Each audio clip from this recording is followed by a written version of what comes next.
Ecclesiastes is a book of folly. സഭാപ്രസംഗം ഒരു അബദ്ധങ്ങളുടെ ഒരു പുസ്തകമായിട്ട് തന്നെ കാണാം. Where he is telling, oh, it's all vanity, I messed up my life. എല്ലാം മായ എന്ന് പറയുന്ന ഒരു പുസ്തകമാണ് സഭാപ്രസംഗി. And Songs of Songs is a book of love. ഉത്തമഗീതങ്ങൾ സ്നേഹത്തിന്റെ ഒരു പുസ്തകമായിട്ട് കാണാൻ സാധിക്കും. So Solomon was an expert on all three subjects. ഈ സോളമൻ രാജാവ് ഈ മൂന്നിനത്തിലും വളരെ വിദഗ്ധനായിരുന്നു. Expert on wisdom, expert on folly, and expert in love. ജ്ഞാനത്തിന്റെ വിദഗ്ധനായിരുന്നു, അബദ്ധങ്ങളുടെ വിദഗ്ധനായിരുന്നു, ഉത്തമ ഗീതങ്ങൾക്കും സ്നേഹത്തിന്റെ കാര്യങ്ങളിലും വിദഗ്ധനായിരുന്നു. So thankfully he has noted down and documented everything, so for our understanding and for our knowledge of what to do and what not to do from his life. ഏതായാലും നമുക്ക് നന്ദിയുണ്ട്, ഇതൊക്കെയും ചെയ്തതൊക്കെയും ഇതെല്ലാം എഴുതി നമ്മുടെ കയ്യിൽ കിട്ടിയിട്ടുണ്ടെന്നുള്ള കാര്യത്തിൽ നമ്മൾ നന്ദിയുള്ളവരായിരിക്കേണ്ട ആവശ്യമുണ്ട്. In 1 Kings 4 verse 32 it says that he spoke 3000 proverbs. ഒന്നാം രാജാക്കന്മാർ പുസ്തകത്തിൽ 4:32 no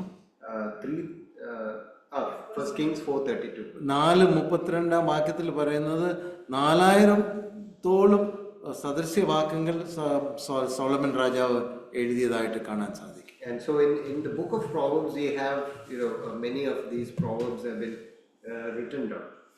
ഈ സദൃശ്യവാക്യങ്ങളുടെ പുസ്തകത്തിൽ ഇതൊക്കെയും അവിടെ പലതും അവിടെ അതിനകത്ത് ഉള്ളതായിട്ട് നമുക്ക് കാണാൻ സാധിക്കും. So what is a proverb? ഈ സദൃശ്യവാക്യങ്ങൾ എന്ന് പറയുന്നത് എന്തുവാ യഥാർത്ഥമായിട്ട്?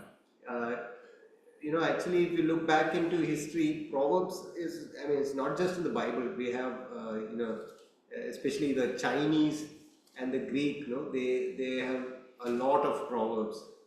ഈ ബൈബിളിലെ വേദപുസ്തകത്തിൽ മാത്രമല്ല ഈ ഇങ്ങനത്തെ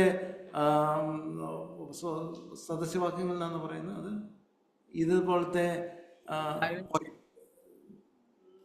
ഇതുപോലത്തെ സദസ്യവാക്യം മറ്റേ വിഭാഗങ്ങളിലും ലാംഗ്വേജസിലും മറ്റേ ജാതികളിലും കൂടെ ഇതുപോലത്തെ ചില കാര്യങ്ങൾ നമുക്ക് കാണാൻ സാധിക്കും.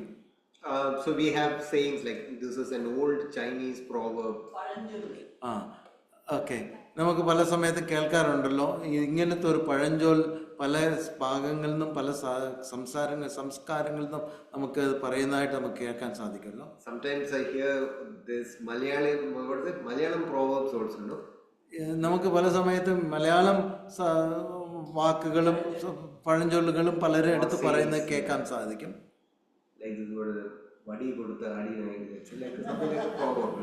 നമുക്ക് ഉദാഹരണമായിട്ട് വടി കൊടുത്താൽ അടിയിൽ കിട്ടുമെന്ന് പറയുന്ന പോലെ കാര്യങ്ങളെല്ലാം നമുക്ക് കേൾക്കാൻ സാധിക്കും. The thing about the book of Proverbs is that this is a God inspired book. ഈ സദസ്യവാക്യങ്ങളെ സംബന്ധിച്ച് പ്രത്യേകത എന്തോന്ന് പറഞ്ഞാൽ ദൈവം അത് ആത്മാവിൽ അത് എഴുതി നമുക്ക് കയ്യിൽ തന്നിരിക്കുന്നുള്ള വ്യത്യസ്തമാണ്. And as we go through the book of Proverbs, we get to feel like it's written to a young person as he's starting out life, as to how he should, things that he should be aware of and things he should incorporate into his life. ഈ സദസ്യവാക്യങ്ങളെ കാണുമ്പോൾ നമുക്കിത് ഒരു ചെറുപ്പത്തിലുള്ള ഒരു പൈതലിൻ്റെ ഒരു മകനോട് പറയുന്നത് പോലെയാ ഈ കാര്യങ്ങളൊക്കെയും എഴുതി അഡ്രസ് ചെയ്തിരിക്കുന്നത്. So proverb, if you say proverb, it's a saying that conveys a specific truth in a very pointed manner. ഒരു പ്രത്യേക സത്യവും ആശയങ്ങൾ വളരെ വ്യക്തമായിട്ട് അത് എടുത്ത് പറയുന്ന ഒരു രീതിയിലാണ് ഈ കാര്യങ്ങൾ എഴുതിയിരിക്കുന്നത്. It's a short sentence drawn from a long experience. ഒരു ചെറിയ ചില വാക്കുകൾ കൊണ്ട് ഒത്തിരി കാര്യങ്ങൾ അനുഭവം മുഖാന്തരം അത് വെളിപ്പെടുത്തിയിരിക്കുന്നത് പോലെ ചില വാക്കുകൾ മുഖാന്തരം തന്ന് പറഞ്ഞിരിക്കുന്ന വാക്യങ്ങളായത്. It is a truth which is put in a very easy easy to remember for. ഒരു സത്യം വളരെ ലളിതമായിട്ട് അത് മനസ്സിലാക്കുകയും ഓർക്കാൻ പറ്റുന്ന രീതിയിൽ അത് നമുക്ക് ലഭിച്ചിരിക്കുന്നത് പോലെ നമുക്ക് കാണാൻ സാധിക്കും. And so this, the book of Proverbs, if you look at the key verse, we could see right there in the beginning, Proverbs 1 verse 7, the fear of the Lord is the beginning of knowledge. Fools despise wisdom and instruction. വളരെ കാതലായ വാക്യങ്ങൾ നമുക്ക് ഈ വാക്യമായിട്ട് നമുക്ക് കാണാൻ സാധിക്കുന്നത് 1-ാം അധ്യായത്തിൻ്റെ 1:7 കാണും. ദൈവഭക്തി ജ്ഞാനത്തിൻ്റെ ആരംഭം. Yeah, so this is probably the basis which we should take as Proverbs. Our true knowledge and wisdom is the fear of the Lord. അവിടെ ഞാൻ അതോട് വായിച്ചിട്ട് ആ വാക്യമെങ്കിലും യഹോവഭക്തി ജ്ഞാനത്തിൻ്റെ ആരംഭം ആകുന്നു, ഭോഷന്മാരോ ജ്ഞാനവും പ്രബോധനവും നിരസിക്കുന്നു. ഇതാ അതിൻ്റെ അടിസ്ഥാനമായിട്ട് കാതലായ വാക്യം അതിനെ അടിസ്ഥാനത്തിലുള്ള വാക്യകാര്യങ്ങളൊക്കെയും അവിടെ എഴുതിയിരിക്കുന്നത് നമുക്ക് ചിന്തിക്കാൻ സാധിക്കും. So where Solomon moved from wisdom to folly is when he lost that fear of God in his life, probably when he moved from wisdom to folly. എങ്ങനെ ആ ജ്ഞാനിയായ ഒരു വ്യക്തി എങ്ങനെ ഭോഷനായി തീർന്നു എന്ന് വരാനുള്ള കാരണം അവൻ ദൈവഭക്തി വിട്ടപ്പോൾ അവൻ അങ്ങനെ ആയി തീർന്നു എന്ന് നമുക്ക് ചിന്തിക്കാൻ സാധിക്കും. Now, when we look at the structure of these proverbs that are there, that we see in the book of Proverbs, ഈ എഴുതിയിരിക്കുന്ന അതിൻ്റെ രീതിയെ കുറിച്ചൊന്ന് ചിന്തിക്കുമ്പോൾ we see a lot of it is written, like every verse, you'll see it in the form of couplets. ഒത്തിരി വാക്യങ്ങൾ അത് ചേർന്ന് യോജിച്ച് വന്നിരിക്കുന്നത് പോലെ നമുക്ക് കാണാൻ സാധിക്കും.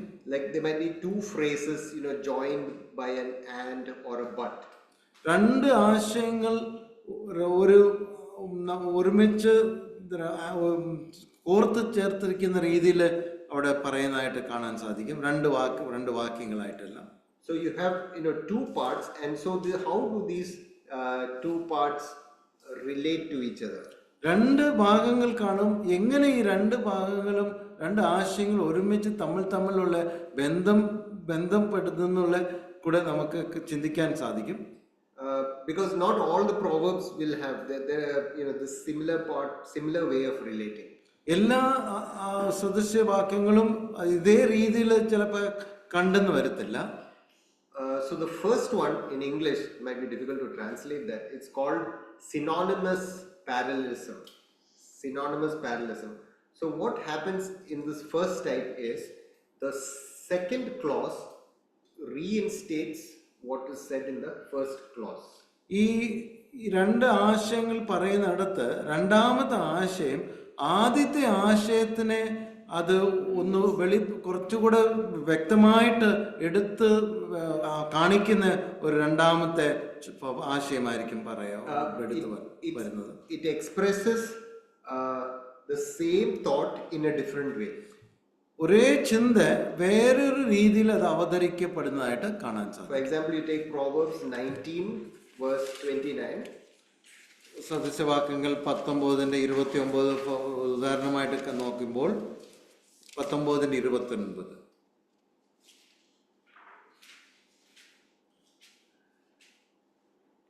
ആ വാക്യം ഇങ്ങനെ: പരിഹാസികൾക്കായി ശിക്ഷാവിധിയും മൂഢന്മാരുടെ മുതുകന് തല്ലും ഒരുക്കിയിരിക്കുന്നു.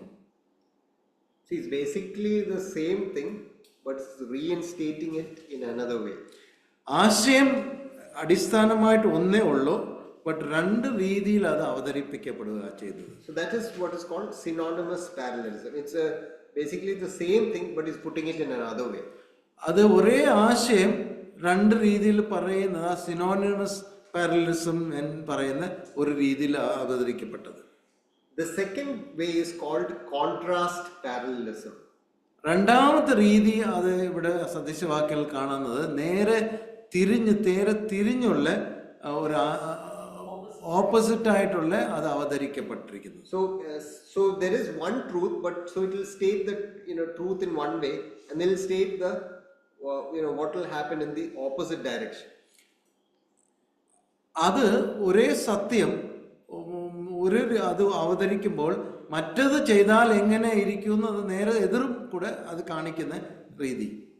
For example, we can take Proverbs 13 verse 9.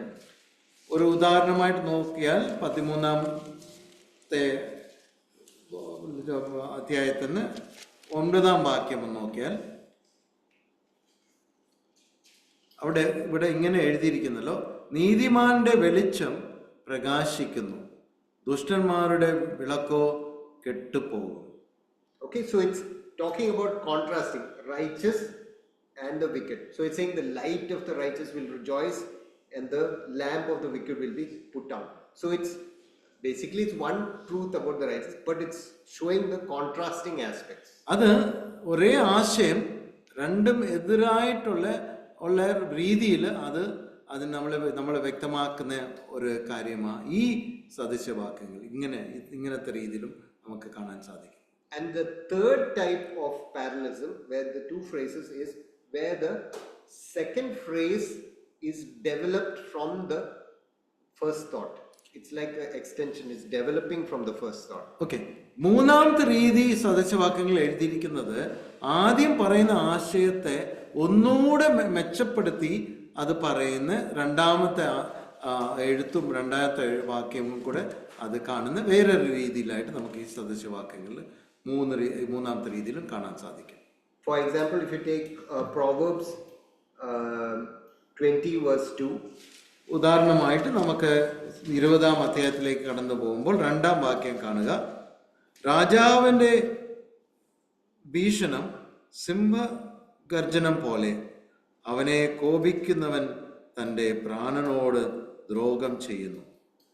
So you see, it's developing the first one. The first one is the king is like a growling lion, and you're sort of based on that. It's like you're irritating the king, you're provoking him, and finally the growling lion comes and finishes you off. So it's like you're synthesizing or developing the first one. അപ്പോൾ ഇവിടെ കാണുന്ന ഈ ഉദാഹരണത്തിൽ നമ്മൾ വായിച്ച കാണുന്നത് രാജാവിൻ്റെ ഭീഷണം സിംഹം ഗർജിക്കുന്ന പോലെ എന്ന് പറഞ്ഞിട്ട് ഒന്നുകൂടെ അതിനെ കൂട്ടി അതിനെ കുറെ കൂടെ മനസ്സിലാക്കുന്ന രീതിയിൽ അവിടെ പറയുന്നത് അവനെ കോപിപ്പിക്കുന്നവൻ തൻ്റെ പ്രാണനോട് ദ്രോഹം ചെയ്യുന്നു പറഞ്ഞാൽ ആദ്യം പറഞ്ഞ ആശയത്തെ കുറെ കൂടെ വെളിച്ചം കൊടുക്കുന്ന രീതിയിലാണ് രണ്ടാമത്തെ കാര്യം കൂടെ പറഞ്ഞിരിക്കുന്നത്. So when you read the Proverbs, you can try to see which one it fits into. അപ്പോൾ നമ്മൾ ഈ വായിക്കുമ്പോൾ ഈ സദൃശവാക്യങ്ങൾ വായിക്കുമ്പോൾ നമ്മൾ ഈ മൂന്ന് രീതിയിൽ ഏതിനകത്ത് ഇത് ഉൾക്കൊണ്ടെന്ന് വേണേൽ നമുക്ക് വായിക്കുമ്പോൾ നമുക്ക് ചിന്തിക്കാവുന്നേ ഉള്ളൂ. Now we come to an outline of the book of Proverbs. What is the outline? നമ്മൾ ഇപ്പോൾ ഈ സദൃശവാക്യങ്ങളുടെ മൊത്തം വിലയിരുത്തൽ എങ്ങനെയായിരിക്കും എന്ന് വേണേൽ നമുക്ക് കാണാം. It's not very easy, like some books it's very easy to get an outline, like the book of Gospel of Matthew or something. You can take an outline from genealogy, birth, or you can go in outline, or even letters of Paul or something. You can have an outline, but Proverbs it's not very easy to have an outline. ഈ പല പുസ്തകങ്ങൾ അതിൻ്റെ മൊത്തം വിലയിരുത്താൻ കുറച്ചുകൂടെ എളുപ്പമായിരിക്കും.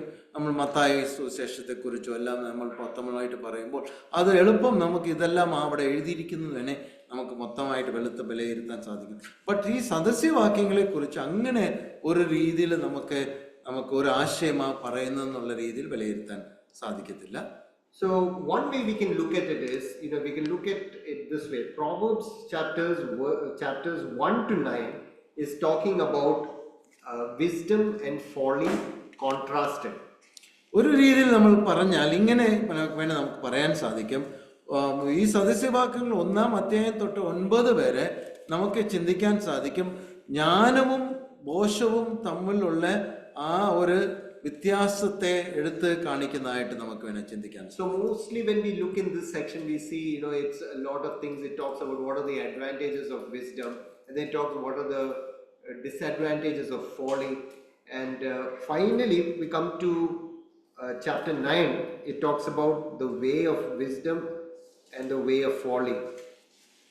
ഇങ്ങനെ നമ്മൾ അപ്പോൾ നമുക്ക് ജ്ഞാനിയായിരിക്കുമ്പോൾ നമുക്ക് എന്തെല്ലാം നമുക്ക് നന്നായിരിക്കും സാധിക്കുമെന്ന് കാണിക്കുകയും അതേസമയത്ത് ബോഷത്വത്തോടെ നമ്മൾ പ്രവർത്തിക്കുമ്പോൾ എങ്ങനെയെല്ലാം ആയിത്തീരുന്ന ഈ രണ്ട് കാര്യങ്ങൾ നമുക്ക് ഒരുമിച്ച് കാണുന്ന രീതിയിൽ ഇത് നമുക്ക് ആശയങ്ങൾ നമുക്ക് മനസ്സിലാക്കാൻ സാധിക്കും. അവസാനമായിട്ട് 9-ാം അധ്യായത്തിലേക്ക് വരുമ്പോൾ നമ്മൾ കാണുന്നത് എങ്ങനെയായിരുന്നു? The way of wisdom and the way of folly. ജ്ഞാനത്തിന്റെ വഴിയും ബോഷത്തിന്റെ വഴിയും എന്ന് എടുത്ത് അത് വ്യക്തമായിട്ട് അത് കാണിക്കുന്ന ഭാഗമായിട്ട് കാണാൻ സാധിക്കും. Chapter 9 is very interesting because it puts it as it personalizes wisdom and folly as two women. It says woman, it compares wisdom as a woman and folly as another woman. വളരെ രസകരമായിട്ട് 9-ാം അധ്യായത്തിൽ നമുക്ക് അത് കാണാൻ സാധിക്കുന്നത് രണ്ട് സ്ത്രീകളെ കുറിച്ച് അവിടെ എടുത്ത് പറയുന്നതായിട്ട് ഈ ജ്ഞാനമുള്ള ആളെയും ഒരു സ്ത്രീയെ കുറിച്ചും ബോഷത്വം ഉള്ളത് വേറൊരു സ്ത്രീയെ കുറിച്ചും അങ്ങനെ എടുത്ത് കാണിക്കുന്ന രീതിയിൽ അവിടെ 9-ാം അധ്യായത്തിൽ നമുക്ക് കാണാൻ സാധിക്കും. So that is chapters 1 to 9 where it is contrasting wisdom and folly. അങ്ങനെയാ 1-ാം അധ്യായം തൊട്ട് 9-ാം അധ്യായം വരെ സദസ്യവാക്യങ്ങളിൽ കാണുന്നത് ബോഷത്വവും ജ്ഞാനിയുടെ അതിന് തമ്മിലുള്ള വ്യക്തമായിട്ടുള്ള വ്യത്യാസങ്ങൾ എടുത്ത് കാണിക്കുന്നതായിട്ട് നമുക്ക് കാണാൻ സാധിക്കും. Now when you start chapter 10, if you read it, start by saying the Proverbs of Solomon. 10-ാം അധ്യായത്തിലേക്ക് നമ്മൾ കടന്നു പോകുമ്പോൾ അത് ആരംഭിക്കുന്നത് തന്നെ സോളമൻ സദസ്യവാക്യങ്ങൾ ജ്ഞാനമുള്ള മകൻ അപ്പനെ സോളമന്റെ സദസ്യവാക്യങ്ങളിൽ നിന്ന് എടുത്ത് പറയുന്നതായിട്ട് നമുക്കിവിടെ കാണാൻ സാധിക്കും. So these chapters from chapter 10 to 24 is the Proverbs of Solomon which he himself has written and set it in order. ഈ 10 മുതൽ 24-ാം അധ്യായം വരെ സോളമൻ രാജാവ് തന്നെ സ്വന്തം അനുഭവത്തിന് അടിസ്ഥാനത്തിൽ അതൊരു കൃത്യമായിട്ട് ക്രമമായിട്ട് എഴുതിയിരിക്കുന്നതായിട്ട് കാണാൻ സാധിക്കും. And then when you come to chapter 25, if you read the first verse of 25, 25-ാം അധ്യായത്തിലേക്ക് കടന്നു പോകുമ്പോൾ നമ്മൾ കാണുന്നത് it says, these also are proverbs of Solomon which the men of Hezekiah king of Judah copied. അവിടെയും കാണുന്നത് ഇതും കൂടെ സോളമന്റെ സദസ്യവാക്യങ്ങൾ തന്നെ. ബട്ട് യഹൂദ രാജാവായ ഹിസ്കിയാവിന്റെ ആളുകൾ അവയെ ശേഖരിച്ചിരിക്കുന്നു എന്ന് കാണുന്നു. So again you have Solomon's proverbs, but this section from 25 to 29 is the proverbs of Solomon which the men of Hezekiah have actually copied out and they have sort of added. They are Solomon's proverbs, but now they are organized by someone else. അത് Solomon രാജാവിന്റെ തന്നെ സദസ്യവാക്യങ്ങളായിരിക്കെ but ഹെസെക്കിയ രാജാവിന്റെ ആ രാജാവിന്റെ ആളുകളെ കൊണ്ട് ഇത് ശേഖരിച്ച് എഴുതി വെച്ചിരിക്കുന്ന ആ സദസ്യവാക്യങ്ങളായിട്ട് 25 തൊട്ട് 29 വരെ നമുക്കത് മനസ്സിലാക്കാൻ സാധിക്കും.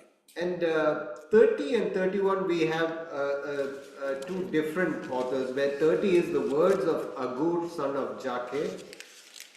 30-31 അധ്യായങ്ങളിൽ നമുക്ക് അത് ആഗൂർ എന്ന വ്യക്തി എഴുതിയിരിക്കുന്നതായിട്ടും 31 നമ്മൾ കാണുന്നത്. 31 is a different this is an oracle that the mother of King Lemuel taught him. ഇത് ലാമുവേൽ പറഞ്ഞ രാജാവിന്റെ മാതാവ് അമ്മ ഇത് പറഞ്ഞിരിക്കുന്ന വാക്കുകളായിട്ട് നമുക്കവിടെ 31-ാം അധ്യായം കാണാൻ സാധിക്കും. So that way we have 5 sections. The first section is the contrast between wisdom and folly, chapters 1 to 9. ഇങ്ങനെ 5 വിഭാഗങ്ങളായിട്ട് നമുക്ക് തിരിക്കാൻ സാധിക്കും ഈ സദസ്യവാക്യങ്ങൾ. ആദ്യത്തെ 1 തൊട്ട് 9-ാം അധ്യായങ്ങൾ വരെ രണ്ട് ജ്ഞാനത്തെയും ബോഷത്തെയും കുറിച്ച് അതിന് തിരിച്ച് അറിയുന്ന രീതിയിൽ വ്യക്തമായിട്ട് അത് കാണിക്കുന്നത്. Chapters 10 to 24 is again titled the Proverbs of Solomon, which he has arranged on his own. 10 തൊട്ട് 24-ാം അധ്യായങ്ങളിൽ കാണുന്നത് സോളമൻ രാജാവ് തന്നെ ക്രമമായിട്ട് അത് ക്രമീകരിച്ച് എഴുതി തന്നിരിക്കുന്ന അനുഭവം മുഖാന്തരം എഴുതി തന്നിരിക്കുന്ന ആ കാര്യങ്ങളായിട്ട് കാണാൻ സാധിക്കുന്നു. Chapters 25 to 29, again the Proverbs of Solomon, but arranged by the men of Hezekiah. 25 തൊട്ട് 29 വരെ കാണുന്നത് ഹിസ്കീയ രാജാവ് സോളമന്റെ സദസ്യവാക്യങ്ങൾ തന്നെ ഹിസ്കീയ രാജാവ് തന്റെ ആളുകളെ കൊണ്ട് ശേഖരിച്ച് അത് എഴുതി നമ്മുടെ കയ്യിൽ തന്നിരിക്കുന്നതായിട്ട്. And chapter 30 and 31 are written by different people. അങ്ങനെ 30-31 വേറെ രണ്ട് വ്യക്തികൾ എഴുതിയിരിക്കുന്നതായിട്ട് കാണുന്നു. Now finally, when we look into the book of Proverbs, we see there are some major themes which keep repeating again and again. ഈ സദസ്യവാക്യങ്ങൾ ആകെ മൊത്തം നമ്മൾ കാണുമ്പോൾ ഈ ചില ആശയങ്ങൾ കൂടുതൽ അതിനെ എടുത്ത് പറയുന്നതായിട്ട് ചില ആശയങ്ങളെ അത് കേന്ദ്രീകരിച്ച് പറയുന്നതായിട്ട് നമുക്ക് കാണാൻ സാധിക്കും. And one of the most common themes that we see throughout Proverbs is the wisdom versus folly theme. ഏറ്റവും കൂടുതലായിട്ട് കാണുന്ന ആശയം എന്ന് പറഞ്ഞാൽ ഒരു ജ്ഞാനവും ഒരു ബോധത്വം തമ്മിൽ ഉള്ള ആ ഒരു വ്യക്തമായിട്ടുള്ള ആശയമാണ് അവിടെ നമുക്ക് എടുത്ത് കാണാൻ സാധിക്കും. Where we'll see verses like the wise does this but the foolish does that. നമ്മൾ ഇങ്ങനെ ആശയങ്ങൾ കാണാമല്ലോ. ജ്ഞാനിയായ മനുഷ്യൻ ഇങ്ങനെ ചെയ്യും, ബോധനായ മനുഷ്യൻ അങ്ങനെ ചെയ്യുന്നുള്ള ആ കാര്യമാണ് നമുക്ക് കൂടുതൽ അവിടെ കാണുന്നത്. And so that is there throughout from beginning, like almost up to the end, we see that repeating again and again. ആരംഭം തൊട്ട് അവസാനം വരെ ഈ ഒരു രീതിയിലാണ് നമുക്കത് കാണുന്നത്. And so when you're talking about how you have to live life, it's always that way of wisdom and way of folly that is ahead of us. അതുകൊണ്ട് നമ്മൾ മനസ്സിലാക്കുന്നത് നമ്മൾ ജീവിതത്തിലെ എങ്ങനെ ജ്ഞാനിയായി ജീവിക്കാൻ സാധിക്കും, എങ്ങനെ ബോധത്വമായിട്ടും കൂടെ ജീവിക്കാൻ സാധിക്കുമെന്ന് ഉള്ള വ്യക്തമായിട്ടുള്ള വെളിപ്പെടുത്തൽ അവിടെ കാണുന്നത്. And so as we go into the book of Proverbs, this is something that we have to always keep an eye on. What is the way of wisdom that I have to walk in? അപ്പോൾ നമ്മൾ ഇത് വായിക്കുമ്പോൾ നമ്മൾ ഒന്ന് ശ്രദ്ധിക്കേണ്ടത് നമ്മൾ ജ്ഞാനിയായി ജീവിക്കേണ്ടത് എങ്ങനെ, ബോധനായിട്ട് എങ്ങനെ ജീവിക്കാൻ നമുക്ക് അറിയാതെ നമുക്കായി പോയി തീരും എന്ന കാര്യം എടുത്ത് കാണിക്കുന്ന വിധങ്ങളെ നമുക്ക് മനസ്സിലാക്കാൻ സാധിക്കും. The second major theme that is there is the fear of the Lord. രണ്ടാമത്തെ പ്രാധാന്യമായിട്ട് എടുത്ത് കാണിക്കുന്ന ആശയം ദൈവഭക്തി എന്നുള്ള ആശയമാണ്. See again, this is what separates this book of Proverbs from the Proverbs of the world. ഈ ഒരു ഭക്തിയെക്കുറിച്ചുള്ള എടുത്ത് ചൂണ്ടിക്കാണിക്കുന്നത് മറ്റേ നമ്മൾക്ക് വിഭാഗങ്ങളിൽ നിന്നും മറ്റേ സ്ഥാനങ്ങളിൽ നിന്ന് വരുന്ന ചൊല്ലുകളെല്ലാം ആശയങ്ങളോ പഴഞ്ചൊല്ലുകൾക്കുള്ള വ്യത്യാസം ഇത് ദൈവഭക്തിയെക്കുറിച്ച് പറയുന്ന ഒരു ആശയമായിട്ട് നമുക്ക് സദൃശ്യവാക്യങ്ങളായിട്ട് കാണാം. Because reverence for God, fear for God is the beginning of all wisdom. യഹോവ ഭക്തി ജ്ഞാനത്തിന്റെ ആരംഭം എന്നുള്ള അടിസ്ഥാനമാണ് നമുക്ക് ഇവിടെ നമുക്ക് എഴുതി തന്നിരിക്കുന്നതിന്റെ ആശയം. The third theme that we see repeated is the theme of parenting and family. മൂന്നാമത്തെ ആശയമായിട്ട് കാതലായിട്ട് എടുത്ത് കാണിച്ചിരിക്കുന്നത് പാരന്റിങ്, കുഞ്ഞുങ്ങളെ മാതാപിതാക്കന്മാരെ എങ്ങനെ ശ്രദ്ധിക്കണമെന്നുള്ള ആ ഒരു അനുസരിക്കണമെന്നുമല്ല ഉള്ള ആശയമാണ് എടുത്ത് അവിടെ കാണുന്നത്. If you have a biblical parenting seminar or something, you won't go without taking some verses from Proverbs. നമ്മൾ മാതാപിതാക്കന്മാർ എങ്ങനെ കുഞ്ഞുങ്ങളെ പരിപാലിക്കണം എന്നെല്ലാം അതെല്ലാം കാണുന്ന ആ ഒരു സന്ദേശം നമ്മൾ കൊടുക്കാൻ പോകുമ്പോഴോ ചിന്തിക്കാൻ പോകുമ്പോഴൊക്കെയും ഈ സദൃശ്യവാക്യങ്ങളിൽ നിന്ന് പല വാക്യങ്ങൾ നമുക്ക് അത് എടുത്തിട്ട് നമ്മൾ പറയുന്നതായിട്ട് കാണും. Proverbs 22 verse 6, train up a child in the way he should go, and when he goes he will not depart from it. So again, that's from Proverbs. നമ്മളിപ്പോൾ 22-ാം സദൃശ്യവാക്യത്തിൽ 6-ാം വാക്യത്തിൽ നമുക്ക് അങ്ങനെ എഴുതിയിട്ടുണ്ടല്ലോ, നിങ്ങളുടെ പാലനെ നടക്കുന്ന വഴികളെ അഭ്യസിക്കുന്ന എങ്ങനെയാ എന്നെല്ലാം കാര്യങ്ങൾ നമ്മൾക്ക് അവിടെ കാണാൻ സാധിക്കുന്നുണ്ട്. So train up a child in the way he should go, even when he is old, he will not depart from it. Yeah. 26. Yeah. അവിടെ ബാലൻ നടക്കേണ്ട വഴിയിൽ അവനെ അഭ്യസിക്കുക, അവൻ വൃദ്ധനായാലും അത് വിട്ടു മാറുകയില്ല എന്ന് എങ്ങനെ ഒരു മാതാപിതാക്കന്മാർ കുഞ്ഞുങ്ങളെ വളർത്തിക്കൊണ്ടിരുന്നുള്ള ഒരു ആശയമാണ് അവിടെ പറയുന്നത്. So what type of parallelism is that? Remember I told you there were 3 types of parallelism. The third one, no? What we call synthetic, meaning it's sort of developing from that. അത് ഏത് രീതിയിലുള്ള 3 വിഭാഗങ്ങൾ നമ്മൾ പറഞ്ഞല്ലോ സദൃശവാക്യങ്ങൾ എഴുതിയിരിക്കുന്നത്. ഇത് മൂന്നാമത്തെ വിഭാഗം പറഞ്ഞാൽ ആദ്യം പറഞ്ഞ ആശയത്തെ കുറെ കൂടെ വെളിച്ചപ്പെടുത്തി കുറച്ചുകൂടെ വിവരമായിട്ട് അത് മനസ്സിലാക്കുന്ന രീതിയിൽ അവതരിപ്പിച്ചിരിക്കുന്ന ഒരു സദൃശവാക്യം. Developing from that, no? When you're training and when he's growing old, he's not departing. ആദ്യം പറഞ്ഞ ആശയത്തെ ഒന്നുകൂടെ വ്യക്തമായിട്ടാക്കുന്ന ഒരു സദൃശവാക്യം.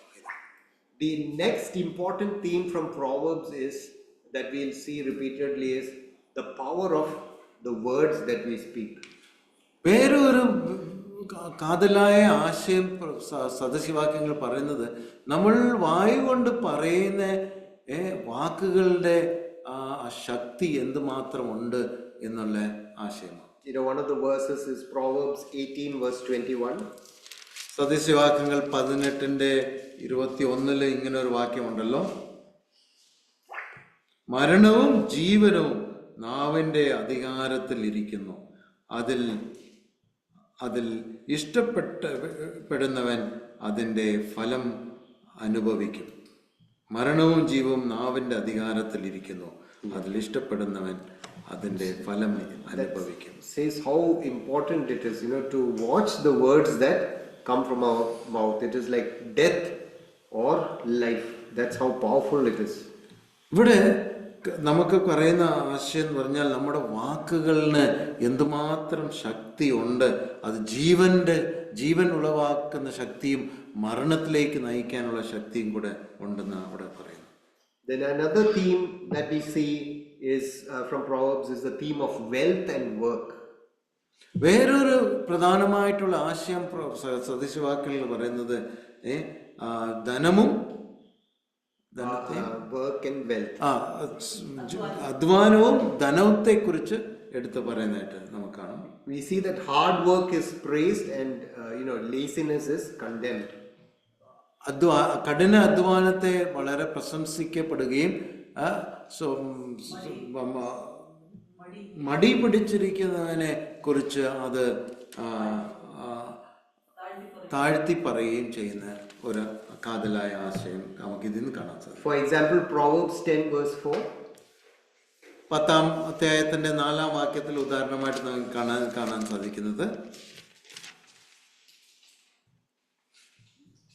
മടിയുള്ള കൈ കൊണ്ട് പ്രവർത്തിക്കുന്നവൻ ദരിദ്രനായി തീർന്നു, ഉത്സാഹിയോടെ കയ്യോ സമ്പത്തുണ്ടാക്കുന്നു. Yeah. So what type of parallelism is this? Opposite. The contrasting, antithetic or contrasting. It's poverty, slack hand, poverty, but hand. So it's opposite, but it's actually showing that one thing. അപ്പോൾ ഈ സദൃശവാക്യങ്ങൾ എന്ത് വിഭാഗത്തിലേക്ക് ആക്കാൻ സാധിക്കും? എതിരായിട്ട് 2 കാര്യങ്ങൾ എതിരായിട്ട് ഒരു ആശയത്തെ എടുത്തു പറയുന്നതായിട്ട് കാണാൻ സാധിക്കും.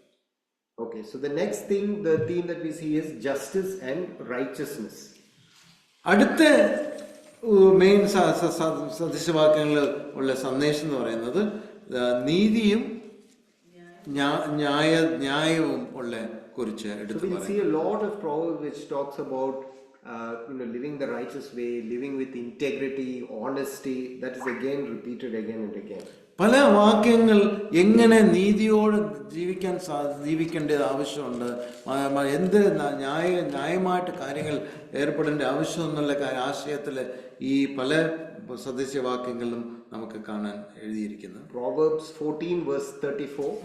14-ാം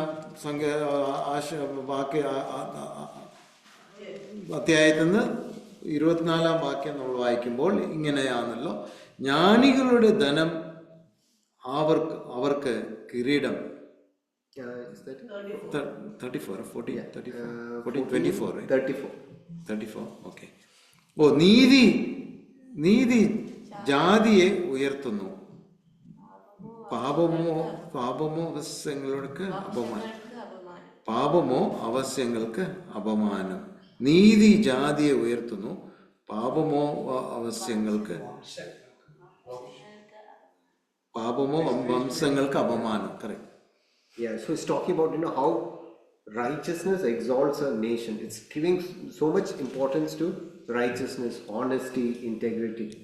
ഇങ്ങനെ നീതിയെക്കുറിച്ച് അത് ഉയർത്തി പറയുകയും അതിൻ്റെ സത്യസന്ധതയെക്കുറിച്ച് എത്ര ആവശ്യമുള്ളതെന്നുള്ള രീതിയിൽ ഇവിടെ നമുക്ക് മനസ്സിലാക്കാൻ സാധിക്കും. Then the other theme talks about self-control and discipline.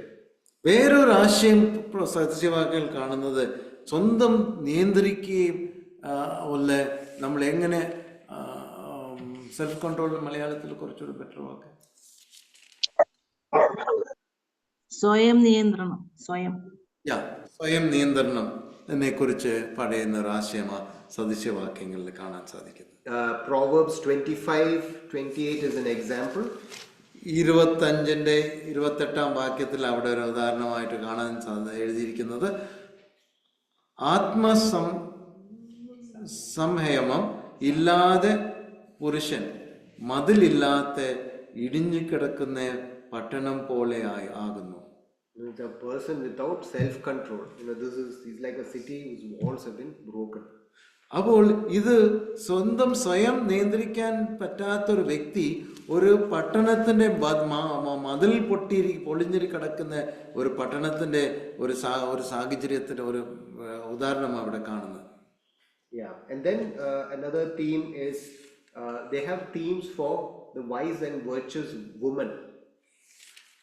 വേറൊരു ആശയം സദൃശ്യവാക്യങ്ങൾ പറയുന്നത് നല്ല ഒരു സ്ത്രീയെയും മോശമായി ഉള്ള ഒരു സ്ത്രീയെയും കുറിച്ചുള്ള ഒരു ആശയങ്ങൾ കൂടെ ഇവിടെ പറയുന്നത്. The last chapter is dedicated, we always talk about the virtuous woman, and the whole chapter is dedicated to that. അവസാനത്തെ അധ്യായം നമുക്ക് കാണാൻ സാധിക്കുന്ന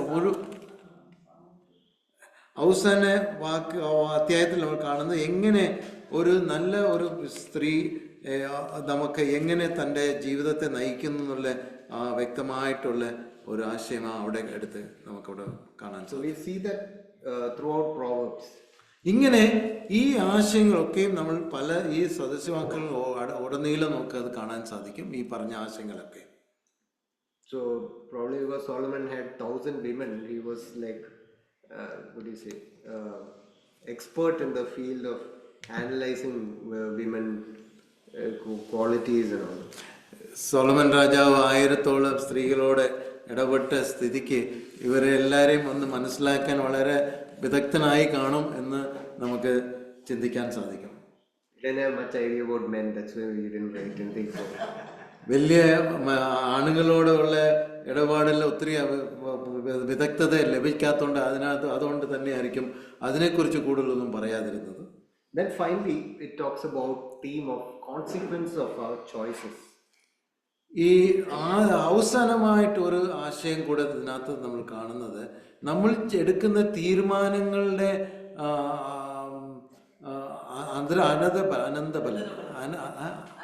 അനന്തരഫലം എന്തുവായിരിക്കും എന്നുള്ള ആശയത്തില് അതും കൂടെ ആശയമായിട്ട് ഇവിടെ സദസ്യവാക്യങ്ങൾ കാണാൻ സാധിക്കും. Repeatedly we see that it says that our life is shaped by our moral and spiritual decisions. വീണ്ടും നമുക്ക് കാണാൻ ഇതിനകത്ത് നമ്മൾ വായിക്കുന്നത് സാധിക്കും, നമ്മളുടെ ജീവിതത്തിൻ്റെ അനുഭവിക്കുന്നതിൻ്റെ പല കാര്യങ്ങൾ നമ്മൾ എടുക്കുന്ന തീരുമാനങ്ങളും അടിസ്ഥാനത്തിലായി എന്നുള്ള രീതിയിൽ അവിടെ നമുക്ക് പല സദസ്യവാക്യങ്ങൾ കാണാം. Proverbs 14:12. സദസ്യവാക്യങ്ങൾ 14:12 ഇങ്ങനെ പറയുന്നുണ്ടല്ലോ, ചിലപ്പോൾ ഒരു വഴി മനുഷ്യന് ചൊവ്വായി തോന്നും, അതിന്റെ അവസാനമോ മരണ വഴികൾ അത്രേ. Yeah, it talks about a person choosing a way, saying no, this is the way to go, but it's actually the way of death. ഇതെങ്ങനെ ഒരു മനുഷ്യൻ തൻ്റെ വഴിയെ തിരഞ്ഞെടുക്കുമ്പോൾ, അവൻ സ്വന്തം രീതിയിൽ തിരഞ്ഞെടുക്കുമ്പോൾ അത് നാശത്തിലേക്ക് പോകുന്ന വഴിയായിരിക്കാൻ സാധ്യതയുണ്ടെന്ന് അവിടെ കാണുന്നത്. And basically saying that, there's consequences to the choices that we make. ഇത് നമ്മൾ എടുക്കുന്ന തീരുമാനങ്ങളുടെ അനന്തരഫലൻ എന്ന് നമുക്ക് മനസ്സിലാക്കാം. I mean, sometimes we sometimes very often we say, okay, God, made this happen, that, but a lot of times it is the result or the consequences of our choices. പല സമയത്തും നമ്മൾ ചിന്തിക്കുന്നത് ദൈവം ഇത് അനുവദിച്ചു എന്നെല്ലാം ചില കാര്യങ്ങൾ നടക്കുമ്പോൾ നമ്മൾ പറയാറുണ്ട്. അത് ശരിയല്ല. വാസ്തവമായിട്ട് നമ്മൾ എടുക്കുന്ന തീരുമാനങ്ങൾ അങ്ങനെ കൊണ്ടുവരുന്നതായിട്ട് നമുക്കത് മനസ്സിലാക്കേണ്ട ആവശ്യമുണ്ട്. If we choose to drive without a bike without a helmet, then we go and get head injury and we say that God permitted the head injury to happen. നമ്മളൊരു വണ്ടി വാഹനം ഓടിച്ചു പോകുമ്പോൾ ഹെൽമെറ്റ് ഇടേണ്ട ആവശ്യം ഉണ്ടെങ്കിൽ അത് ഇടാതെ പോയിട്ട് നമുക്ക് വീണ് അത് പ്രയാസം ഉണ്ടാകുമ്പോഴോ ദൈവം ഇത് അനുവദിച്ച് എന്ന് നമുക്ക് പറയുന്നത് ശരിയല്ലല്ലോ. See, God can eventually work all things for good and work through all circumstances. ദൈവം അവസാനമായിട്ട് അവൾക്ക് അറിയാം നമുക്കിതൊക്കെയും ദൈവത്തിന്റെ ഉദ്ദേശങ്ങൾ അതിനെ കാണിക്കാനും കൂടെ കൊണ്ടുവരാം. But very often we have to take the responsibility for our actions. But പല സമയത്ത് നമ്മൾ എടുക്കുന്ന തീരുമാനങ്ങൾ അതിന് ഉത്തരവാദിത്തം ഏറ്റെടുക്കേണ്ട ആവശ്യമുണ്ട് എന്ന് മനസ്സിലാക്കേണ്ട. So that's why it's very important that we study the book of Proverbs. അത് തന്നെയാ നമ്മൾ ഈ സദസ്യവാക്യങ്ങൾ ശരിക്കും വായിക്കാനും പഠിക്കാനും സമയമെടുക്കേണ്ട ആവശ്യം എന്ന് നമുക്ക് മനസ്സിലാക്കേണ്ട ആവശ്യം. Because it gives us different life lessons that which if we live by them it will be to our benefit. എന്താന്ന് പറഞ്ഞാൽ ഇത് വായിക്കുമ്പോൾ നമുക്ക് ജീവിതത്തിന്റെ പല അത്യാവശ്യമായിട്ട് പ്രാധാന്യമായിട്ടുള്ള ആശയങ്ങൾ നമ്മൾ മനസ്സിലാക്കി ജീവിക്കേണ്ട പല പാഠങ്ങൾ ഇതിൽ നിന്ന് നമുക്ക് പഠിക്കാൻ സാധിക്കും. അതുകൊണ്ട് തന്നെ ഇത് പഠിക്കേണ്ട ആവശ്യമുണ്ട്. So I was just thinking that like Solomon has written all of this, but how much of it did he finally end up obeying is questionable. ഞാൻ ഇങ്ങനെ ചിന്തിക്കുകയായിരുന്നു, ഇതൊക്കെ സോളമൻ രാജാവ് ഇതെല്ലാം എഴുതിയെങ്കിൽ എത്രമാത്രം പുള്ളിയുടെ ഈ വ്യക്തിയുടെ സ്വന്തം ജീവിതത്തിൽ അത് അനുസരിച്ചു എന്നുള്ള കാര്യത്തിൽ നമുക്ക് ഒരു ചോദ്യചിഹ്നമായിട്ട് നമുക്ക് ചിന്തിക്കാൻ സാധിക്കും. So it again all comes back to that key of fearing God, loving God, and having His grace strengthen us to take these right decisions. ഇതിന്റെ ഉത്തരം നമുക്ക് പറയാൻ സാധിക്കുന്നത് ഇതൊക്കെ അറിഞ്ഞാലും അറിവുകളുണ്ടെങ്കിലും കൂടെ ദൈവഭക്തി വിട്ടപ്പോൾ ഈ ജ്ഞാനം ഉണ്ടെങ്കിലും കൂടെ അത് ഭോഷനായി തീർന്ന ഒരു കാരണമാകന്റെ ആ ദൈവഭക്തി വിടുമ്പോൾ സംഭവിക്കുന്ന എന്ന് നമുക്ക് മനസ്സിലാക്കേണ്ട ആവശ്യമുണ്ട്. So for next time we will start doing, probably we'll do the first chapter of Proverbs the next Thursday. അടുത്ത ആഴ്ചയ്ക്ക് നമ്മൾ വരുമ്പോൾ നമ്മൾ ആദ്യത്തെ അധ്യായത്തെക്കുറിച്ച് നമുക്ക് കൂടുതൽ ധ്യാനിക്കാൻ സാധിക്കും. It would be good if we can read and come before we go into the chapter. അതുകൊണ്ട് തന്നെ നമ്മൾ വായിച്ചു വന്ന് നമ്മളെ തന്നെ ഒരുങ്ങി വന്നാൽ വളരെ നല്ലതായിരിക്കും എന്ന് എല്ലാവരും അതൊന്ന് വായിച്ച് ഒരുങ്ങി വന്നാൽ നമുക്ക് കുറേ കൂടെ എളുപ്പമായിരിക്കും. അടുത്ത വ്യാഴാഴ്ച ദൈവം അനുവദിച്ചാൽ നമ്മൾ ആദ്യത്തെ അധ്യായം ചിന്തിക്കാം. ദൈവനാമം മഹത്വപ്പെടുമാറാട്ടെ. വാക്ക് പ്രാർത്ഥിക്കാം. Thank you Lord. കർത്താവേ, അങ്ങ് ഇതൊക്കെയും എഴുതി തന്നിരിക്കുന്നത് ഞങ്ങൾ കുറച്ചുകൂടെ ജ്ഞാനികളായിട്ട് കർത്താവെ ശരിയായ ഒരു ജീവിതം നയിക്കാൻ വേണ്ടി കർത്താവെ ഞങ്ങൾ ബോഷരായിട്ട് ജീവിക്കാനല്ല, ഞങ്ങൾ ഈ ലോകത്തിൽ ജീവിക്കുമ്പോൾ അങ്ങയുടെ മക്കളായി ജീവിക്കുമ്പോൾ എത്ര സ്വർഗത്തിലെ ദൈവത്തിൻ്റെ മക്കളായിരിക്കുമ്പോൾ ദൈവത്തിൻ്റെ മക്കൾ എങ്ങനെ ജീവിക്കണം എന്നുള്ള സന്ദേശമാണല്ലോ ഞങ്ങൾക്ക് ഈ പുസ്തകങ്ങളെല്ലാം എഴുതി തന്നിരിക്കുമ്പോൾ അങ്ങയുടെ ഉദ്ദേശമോ ആഗ്രഹവും കർത്താവെ, ഈ പുസ്തകം കൂടെ ഞങ്ങൾ വായിക്കുമ്പോൾ നമ്മുടെ ജീവിതത്തിൻ്റെ വഴികൾ ഏതൊക്കെ രീതിയിൽ ഞങ്ങൾ ശ്രദ്ധിക്കേണ്ട ആവശ്യമുണ്ടോ എന്ന് പല ആശയങ്ങൾ ഞങ്ങൾക്ക് എഴുതി തന്നിട്ടുണ്ടോ കർത്താവെ. ഞങ്ങളത് പഠിക്കുമ്പോൾ ഞങ്ങളത് അറിവ് വളർത്താൻ മാത്രമല്ല, ദൈവഭക്തിയുടെ അതിൻ്റെ ആവശ്യകത ഞങ്ങൾ മനസ്സിലാക്കിക്കൊണ്ട് എത്രമാത്രം അറിവുണ്ടെങ്കിലും കർത്താവെ ഞങ്ങൾ ജ്ഞാനികളായി ജീവിക്കാൻ സാധിക്കാതെ പോകും. ഞങ്ങൾ ദൈവഭക്തിയും കൂടെ ഞങ്ങളുടെ ജീവിതത്തിൽ ഉണ്ടെങ്കിൽ മാത്രമേ ഞങ്ങൾക്ക് കർത്താവെ ജ്ഞാനം ഞങ്ങൾക്കത് പ്രയോജനപ്പെടാൻ സാധിക്കും എന്നുള്ള കാര്യം ഞങ്ങൾ ഓർത്ത് ഒരു ദിവസങ്ങൾ കർത്താവെ വളരെ ശ്രദ്ധയോടെ ഞങ്ങൾ ജീവിക്കാനും കർത്താവെ ഇത് മനസ്സിലാക്കാനും ജീവിക്കാനും ഞങ്ങളുടെ ജീവിതത്തിൽ അത് ആവർത്തിച്ച് കർത്താവെ അങ്ങേ മഹത്വപ്പെടുത്താനും ഞങ്ങൾ ഇടയാക്കണമേ. ഈ പഠനം കൂടെ ഞങ്ങൾക്കൊരു അനുഗ്രഹമാക്കി തീർക്കണമേ കർത്താവെ. പ്രിയദാസനെ ആ കാര്യത്തിൽ അത് എടുത്ത് പറഞ്ഞു കൊടുക്കാൻ ആ കർത്താവ് ഒരുക്കിയതിന് വേണ്ടി സ്തോത്രം കർത്താവെ. തുടർന്ന് ഞങ്ങൾ വായിക്കുമ്പോഴും പഠിക്കുമ്പോഴും അനുഗ്രഹമാക്കി ഞങ്ങൾക്കൊക്കെയും തീർക്കണമേ എന്ന് പ്രാർത്ഥിക്കുന്നു. മഹത്വം എടുക്കണമേ. പ്രാർത്ഥന കേട്ടതിന് വേണ്ടി സ്തോത്രം. ഇവിടെ നിന്ന് കേട്ടവർക്കും ദൂരെ ഇരുന്ന് കേട്ടവർക്കെല്ലാം ഇത് അനുഗ്രഹമാക്കി തീർക്കാൻ പോകുന്നതിന് വേണ്ടി സ്തോത്രം. യേശു കർത്താവിൻ്റെ നാമത്തിൽ സ്തോത്രത്തോടെ അപേക്ഷിക്കുന്ന പിതാവേ. Thank you Thomas.